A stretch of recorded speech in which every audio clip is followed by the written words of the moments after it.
Depois de uma noite histórica e dolorosa para o Real Madrid, o ambiente em Valdebebas está em ebulição. E mesmo aposentado dos gramados desde julho de 2024, Toni Kroos reapareceu nos bastidores para mandar um recado forte sobre a situação do clube após a derrota para o Barcelona na final da Copa do Rei 2025. Fica aí até o final, porque eu vou te contar tudo o que foi dito, o que isso revela sobre o futuro do Real e ainda vamos discutir juntos. Será que a era Ancelotti realmente acabou? Pois é, galera. O Real Madrid entrou em campo no estádio La Cartuja, em Sevilha, para disputar o título da Copa do Rei contra o maior rival, o Barcelona. Um jogo eletrizante, cheio de reviravoltas, que terminou com a vitória do Barça por 3-2 na prorrogação. Dramático, pesado. E no meio de toda essa tensão, mesmo sem atuar em campo, o nome de Toni Kroos voltou a ecoar no vestiário merengue.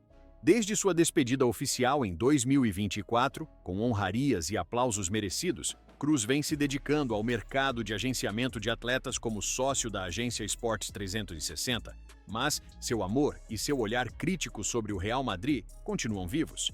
E depois da derrota, surgiram relatos de que, em conversas reservadas, Kroos soltou uma análise sincera sobre o momento do clube.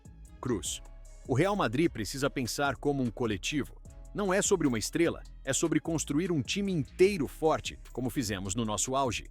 Kroos: o Barcelona teve sorte, sim, mas a sorte sempre ajuda quem está mais preparado. E isso precisa ser dito.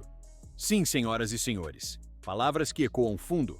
O Kroos que conhecemos, discreto, elegante, mas extremamente consciente, não perdeu a classe nem na crítica. E deixou claro, para vencer grandes jogos é preciso mais do que talento individual. Precisa de preparo, de mentalidade, de coletividade. Sobre o jogo, o Real até que lutou. Depois de sair perdendo, virou o jogo com gols de Mbappé e Tchouaméni. Aliás, Mbappé, que vinha sendo criticado nas últimas semanas, tentou carregar o time nas costas. Só que não durou muito. O Barcelona, liderado por Hansi Flick, mostrou por que é hoje o time mais organizado da Espanha. Pedri, Ferran Torres e Koundé fizeram os gols e deram a vitória para os catalães, que agora dominam as competições domésticas. E mais, para piorar o drama merengue, 3 jogadores do Real foram expulsos na prorrogação. Jude Bellingham, por reclamação agressiva, Antônio Rüdiger, após arremessar gelo em direção à arbitragem, e Lucas Vázquez, 2 faltas duras. Ou seja, além da derrota, o time ainda perdeu a cabeça. A imprensa espanhola não aliviou. O jornal Marca estampou em letras garrafais: colapso psicológico do Madrid. O AS publicou: o Real morreu na praia enquanto o Barça nadou de braçada. Já o Mundo Deportivo exclamou: Barcelona, o novo senhor da Espanha. E dentro do vestiário? Segundo fontes próximas, o ambiente era de pura tristeza. Jogadores chorando, outros em silêncio mortal. Ancelotti, abatido, tentava unir o grupo, mas a sensação de fim de ciclo era inevitável. E os torcedores? A paciência acabou. Nas redes sociais, hashtags como Urna lá fora Ancelotti, Meine Reforma já e Messi Novo Real subiram rápido. Muita cobrança sobre Florentino Pérez para mudar urgentemente o rumo do projeto. E o lado mais bizarro? Torcedores do Barcelona, aproveitando a festa, queimaram camisas do Real Madrid com o nome de Mbappé nos arredores de Sevilha. Foi provocação pesada, que só aumentou a tensão. Falando de Kroos, apesar de ter pendurado as chuteiras após a Eurocopa de 2024, Toni Kroos ainda é uma referência absoluta no clube. Se aposentou aos 35 anos, conquistando 6 títulos da Liga dos Campeões, 4 La Ligas, 4 Supercopas da Espanha, uma Copa do Rei e, claro, a Copa do Mundo de 2014 pela Alemanha. Seu legado vai muito além dos números. Kroos sempre representou a inteligência tática, o controle emocional e a excelência no Real Madrid. Hoje, no comando da Sports 360, ele ajuda novos talentos a trilhar o caminho certo, mas sua voz ainda ressoa forte em Madrid. O futuro do Real Madrid? Com a aposentadoria de Kroos já consolidada, o meio-campo agora depende de nomes como Aurélien Tchouaméni, Eduardo Camavinga, Federico Valverde, Jude Bellingham, que, aliás, precisa recuperar a cabeça fria. Esses jovens precisam se transformar de promessas em líderes. E sobre Ancelotti? Cada vez mais difícil sua permanência em Madrid. Depois dessa derrota na final da Copa do Rei, a pressão em cima do técnico italiano aumentou de forma absurda. E a verdade é que internamente já existe uma sensação de que o ciclo de Carlo Ancelotti no Real Madrid chegou ao fim. Não é mais uma questão de se ele vai sair, mas sim de quando isso vai acontecer. Fontes muito próximas da diretoria confirmam que a Confederação Brasileira de Futebol, CBF, já está em Madrid, em reuniões avançadas para selar o acordo.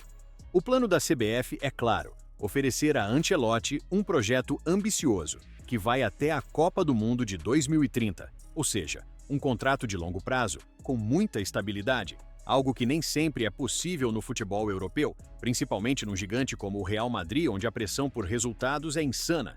Se tudo correr como esperado, Carlo Ancelotti pode anunciar sua saída já nas próximas semanas, antes mesmo do término oficial da temporada. E aí surge a pergunta: quem vai herdar essa bomba no banco de reservas? E quem pode chegar para comandar o Real Madrid? O nome mais quente do momento é Xabi Alonso. O ex-jogador do próprio Real, hoje treinador do Bayer Leverkusen, é visto como a escolha natural. Jovem, inteligente, com ideias modernas de jogo, mas também profundamente identificado com a cultura madridista. Raul também aparece como uma alternativa. Ídolo eterno da torcida, hoje treinador do Real Madrid Castilla, time B, Raul conhece como poucos o que representa vestir a camisa branca. Mas, em comparação com Xabi, teria menos experiência em nível de elite. E correndo por fora, surgem especulações sobre treinadores estrangeiros, como o alemão Julian Nagelsmann, que está sem clube. Um técnico inovador, de ideias ousadas, mas que talvez não seja o perfil mais tradicional que Florentino Pérez busca nesse momento de transição delicada. Seja quem for o escolhido, terá a difícil missão de liderar uma reformulação pesada, construir uma nova base vencedora e, ao mesmo tempo, aguentar a pressão de substituir Ancelotti, um dos técnicos mais vencedores da história do clube. E o Barcelona? Enquanto o Real Madrid se vê em meio a incertezas e questionamentos internos, o Barcelona vive um cenário totalmente diferente. Sob o comando de Hansi Flick, o Barça vai consolidando seu domínio. O clube catalão apostou pesado nos jovens e agora começa a colher frutos. Lamine Yamal, com apenas 17 anos, já é tratado como o próximo fenômeno espanhol. Pedri e Gavi continuam crescendo a cada temporada. Fermín Lopes também se tornou peça-chave nesse elenco renovado. O resultado?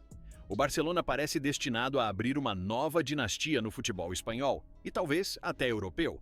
Com um time jovem, talentoso e bem treinado, o Barça não só venceu a Copa do Rei, mas também lidera a construção de um projeto que pode dominar por anos. Enquanto isso, o Real Madrid precisa se reinventar rapidamente se quiser impedir que o rival dispare ainda mais. Resumo dessa ópera trágica para o Real Madrid: o time perdeu uma final que parecia nas mãos. Cruz, mesmo aposentado, já deixou claro publicamente que o Real precisa mudar urgentemente a mentalidade se quiser voltar ao topo. O vestiário do Real hoje é um campo de incertezas, com jogadores abalados emocionalmente e clima de velório interno. Carlo Ancelotti, um dos maiores vencedores da história recente do clube, pode sair a qualquer momento rumo à seleção brasileira. E o Barcelona, que parecia vulnerável no início da temporada, agora sorri com o título nas mãos e vê um horizonte cada vez mais azul-grená. E agora, mais do que nunca, as perguntas inevitáveis surgem. O Real Madrid deve acelerar uma reformulação profunda já na próxima janela de transferências. Ancelotti deveria permanecer e tentar mais uma temporada, ou é hora de dar espaço a uma nova geração de técnicos? Xabi Alonso é realmente o nome ideal para esse momento de reconstrução? Você acredita que o Real ainda tem forças para reagir nesta temporada? Ou o Barcelona já construiu uma vantagem emocional e estrutural difícil de reverter? Comenta aqui embaixo. Vou fixar o melhor comentário. Quero saber sua opinião sincera sobre esse novo cenário para o maior clube do mundo. Já deixa aquele like maroto, compartilha com os amigos e ativa o sininho para não perder nada. Porque aqui a gente não traz apenas notícias. A gente vive o futebol junto com vocês. Que Deus te abençoe. E valeu!